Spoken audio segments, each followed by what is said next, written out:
একটা ছোট্ট গ্রাম, সবুজে ঘেরা, শান্ত আর সরল জীবন। সেখানে থাকতো মা আর তার একমাত্র ছেলে। মার চোখে স্বপ্ন আর দোয়া, ছেলে ওর মনে শুধু দুনিয়ার মজা।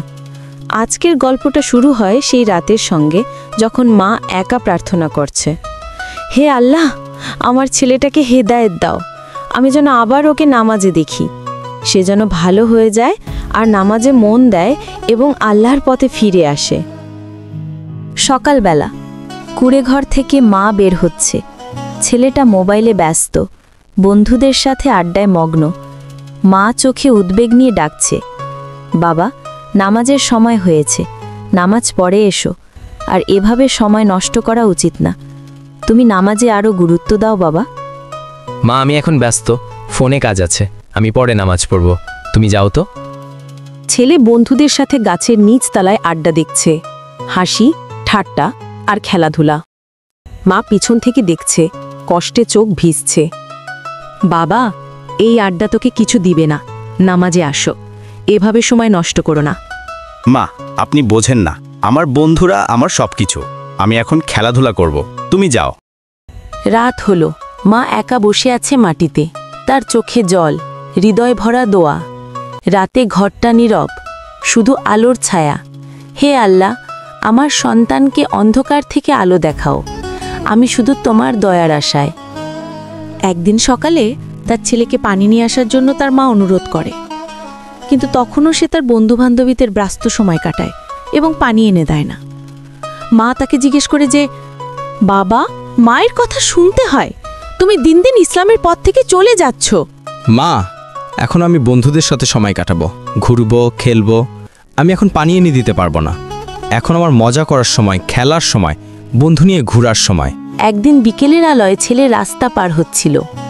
হঠাৎ ধুলো উড়ে একটি গাড়ি চলে আসে। ছেলেটা পড়ে যায়, ব্যথা আর ভয় এবং গুরুতর আহত হয়।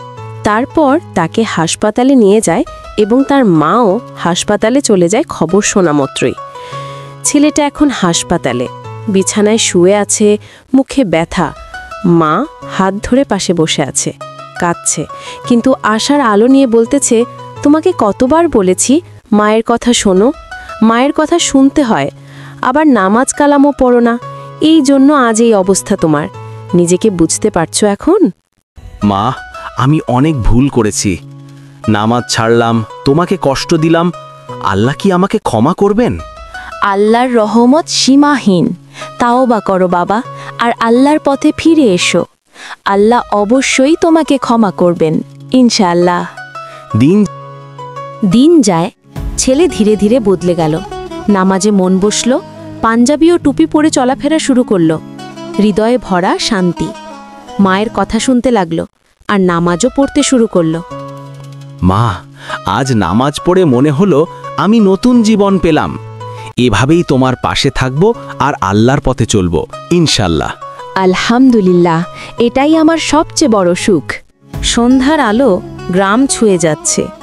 মা ও ছেলে উঠোনে দাঁড়িয়ে আলিঙ্গন করছে। মার অশ্রু, ছেলের তাওবা, দুটো মিলেই গড়ে উঠল এক সুন্দর শিক্ষামূলক গল্প। মা, আপনার দোয়াই আমাকে বদলে দিয়েছে, আমি এখন থেকে আল্লাহর পথে চলব। আল্লাহ তোমার তওবা কবুল করুন বাবা, আর আমাদের জান্নাতে একসাথে রাখুন। এই গল্প থেকে আমরা কি শিখলাম? প্রথমত, মায়ের দোয়া সবসময় কবুল হয়। দ্বিতীয়ত, নামাজ ছাড়া জীবনে শান্তি নাই। তৃতীয়ত, আল্লাহর দরজা সব সময় খোলা, শুধু তওবা করতে হবে।